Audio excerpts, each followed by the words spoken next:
Salut chers élèves et bienvenue dans votre chaîne J'adore les maths. Alors dans cet exercice-là, on va travailler sur les suites numériques et voilà un exemple concernant les suites. C'est un exercice qui a été posé à l'examen national du baccalauréat 2021. Alors commençons par la lecture de cet exercice. On a soit UN, une suite numérique définie par le U0 égale à 1 demi et le UN plus 1 égale à UN divisé par 3 moins 2 UN pour tout n appartient à n. Alors comme vous voyez, c'est une suite définie par une relation de récurrence, donc c'est une suite récurrente. Alors la première question, il faut calculer le U1. Donc, c'est clair. Alors, pour avoir le U1, c'est-à-dire il faut remplacer le n par 0, etc. Deuxièmement, il faut montrer par récurrence que pour tout n appartient à n, le U de n est compris strictement entre 0 et largement entre 1 demi. Et troisièmement, il faut montrer que pour tout n appartient à n, le U de n plus 1 divisé par le U de n inférieur ou égal à 1 demi. Il faut déduire la monotonie. Déduire, c'est-à-dire à partir de la question ce qui précède. Et il faut montrer que pour tout n appartient à n, le U de n est compris entre 0 et 1 demi à la puissance n plus 1, puis il faut calculer la limite de la suite U de n. Alors, commençons par la première question. On doit calculer le U de n plus 1. Alors, comme vous voyez, voilà notre suite. Alors, premièrement, calculons le U1.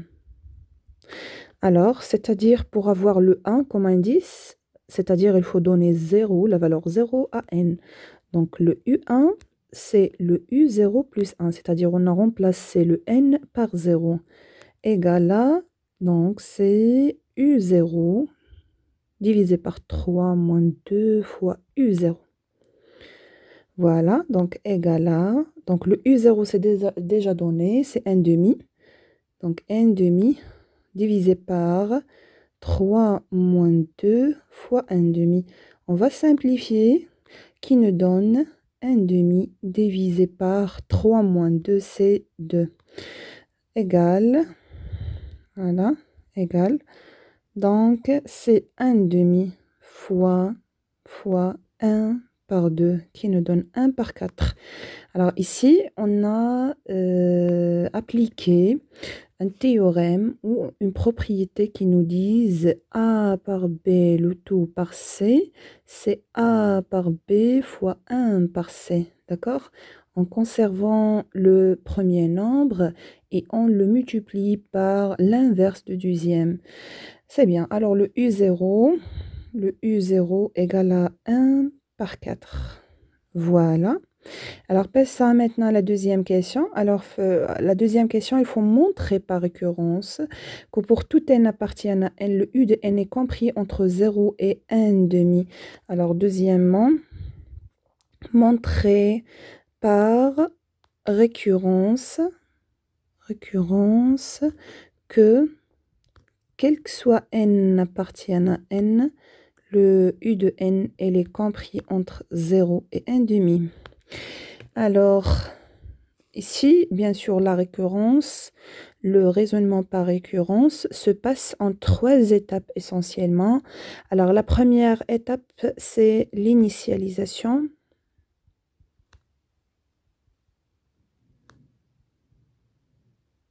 Alors, à cette étape-là, qu'est-ce qu'il faut faire?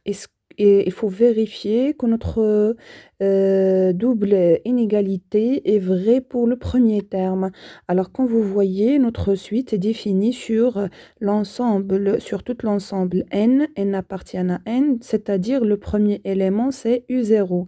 Et on a déjà la valeur de U0, c'est 1 demi, c'est-à-dire il faut vérifier. Voilà, alors pour n égale à 0, voilà, pour n égale à 0, On a le U0, c'est déjà donné, c'est 1 demi. Alors, et comme vous voyez, le 1 demi, c'est-à-dire le U0, il est compris entre 0 et 1 demi parce qu'ici, on a inférieur ou égal. Voilà, alors donc, notre propriété est vraie pour le premier terme. Ça marche, donc on pèse ça à la deuxième, c'est l'hérédité. Alors, dans cette étape-là, l'étape de l'hérédité, en choisissant un élément n, pardon, un élément n qui appartient à n, donc en fixant un élément, soit n appartient à n, donc on va supposer que, on suppose que, voilà, on suppose que le u de n, elle est compris entre 0 et 1 demi.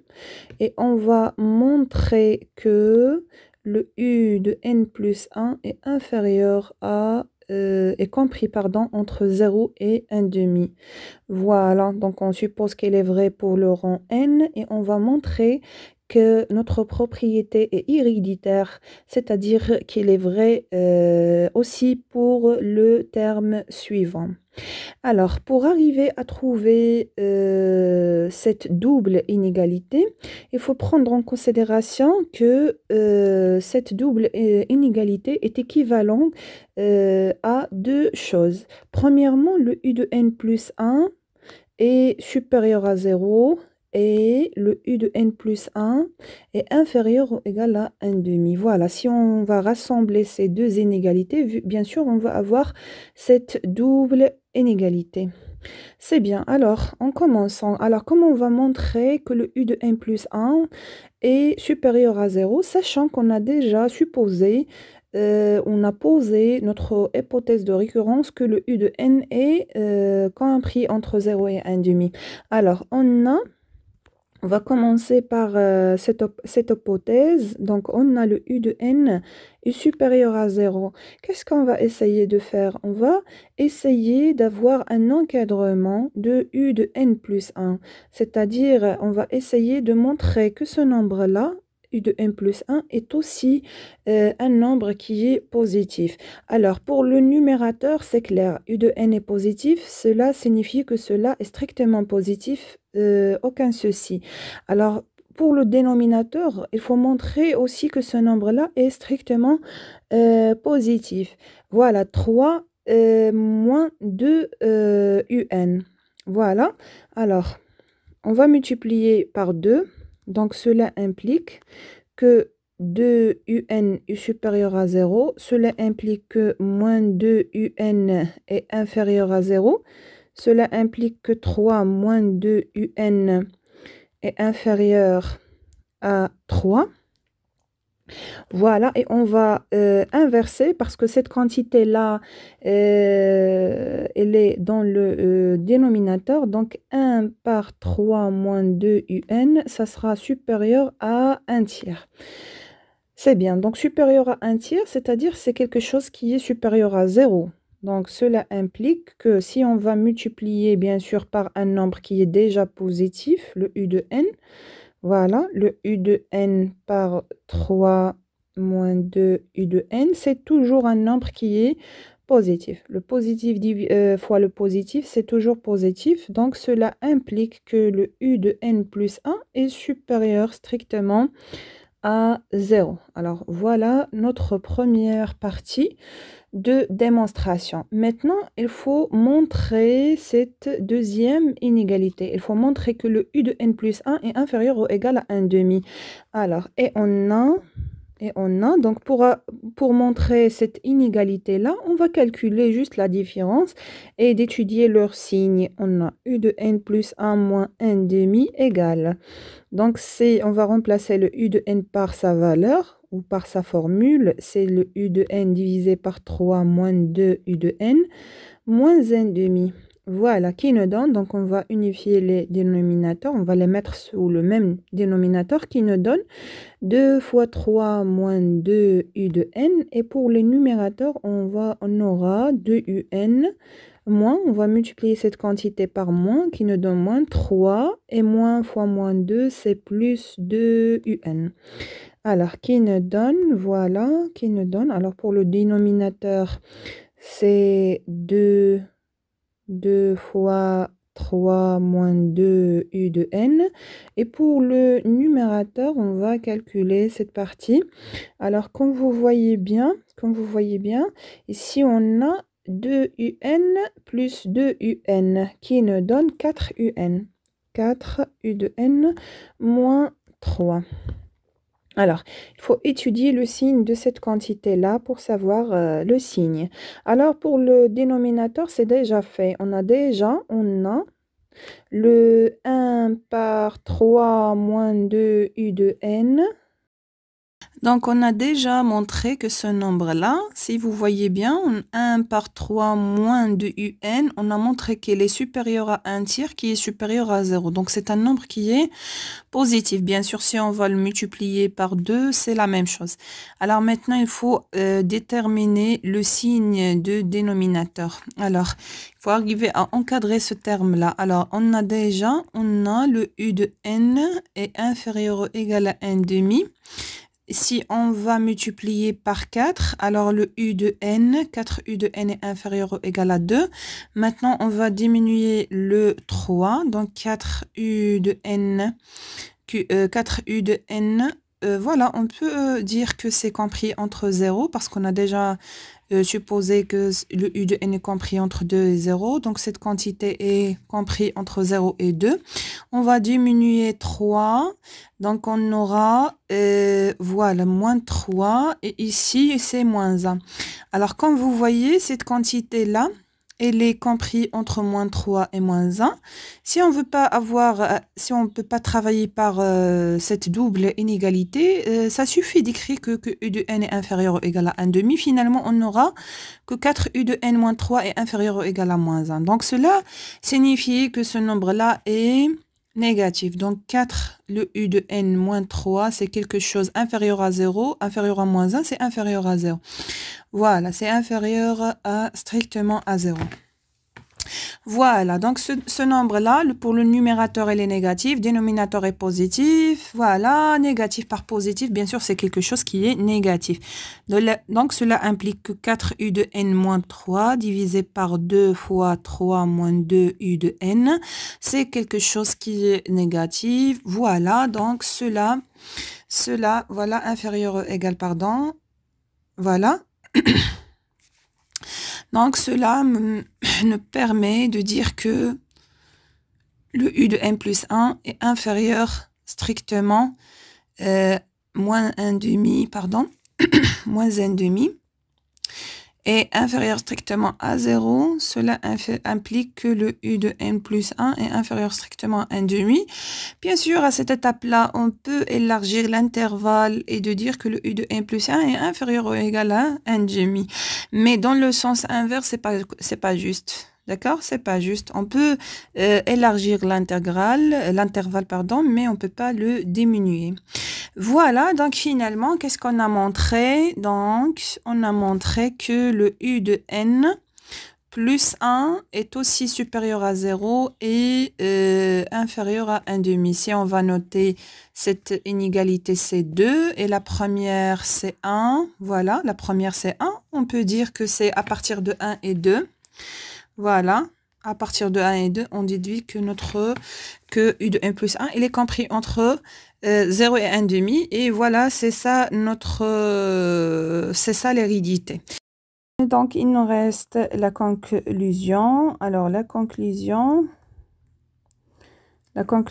c'est, on conclut que quel que soit n appartient à n, le u de n, il est compris entre 0 et 1 demi. Voilà.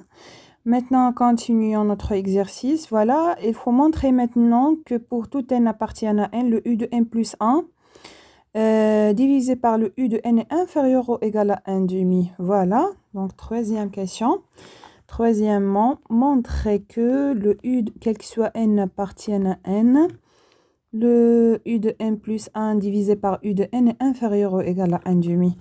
Alors, voilà, pour arriver à montrer cette inégalité, on peut bien sûr calculer la différence. Alors, si en calculant la différence, qu'est-ce qu'on aura? Le u de n plus 1 divisé par le u de n moins 1 demi égale. Voilà, égale. Donc qu'est-ce qui nous donne ça? Oui, alors on peut remplacer le u de n, bien sûr, par sa formule. Alors, quelle est la formule de u de n? Alors, le u de n plus 1, ça fait combien le u de n plus 1? C'est u de n divisé par 3 moins 2 u de n. Voilà, donc on va la remplacer par sa valeur. Donc, c'est le u de n divisé par 3 moins 2 u de n divisé par le u de n. Voilà, ici, bien sûr, on peut simplifier ces deux quantités-là. Moins 1 demi. Alors, qu'est-ce qu'il nous reste? Il nous reste 1 par 3 moins 2 u de n moins 1 demi. Et cela, il vaut exactement, c'est 2, 3 moins 2 u de n. Ici, c'est 2 moins 3 plus 2 u de n. Cela nous donne 2 u de n moins 1 divisé par 2 fois 3 moins 2 u de n. Voilà, alors pour cette dénominateur, on a déjà démontré que un nombre qui est positif. Donc on a 1 par 2 fois 3 moins 2 u de n, c'est quelque chose qui est positif. Il nous reste maintenant d'avoir le signe, d'étudier le signe de numérateur. Alors on a déjà que le u de n montrait qu'il est compris entre 0 et 1 demi. Alors si on multiplie par 2, ça sera entre 0 et 1. Et on va diminuer le 1. Donc 2 u de n moins 1, c'est 0 et moins 1. Alors cette quantité-là, bien sûr, est négative. Donc cela implique que, voilà, que 2 u de n moins 1 divisé par 2 fois 3 moins 2 u de n, c'est quelque chose qui est inférieur ou égal à 0. Donc, qui nous permet de dire que le u de n plus 1 sur u de n moins 1 demi, c'est inférieur ou égal à 0. Voilà, qui implique que le u de n plus 1 divisé par u de n est inférieur ou égal à 1 demi. Et ça, ce qui est demandé dans notre question. Voilà. Continuons maintenant. Alors, il faut déduire la monotonie de la suite. Il faut déduire, c'est-à-dire à partir de ce qui précède. Alors, déduire la monotonie, déduisant la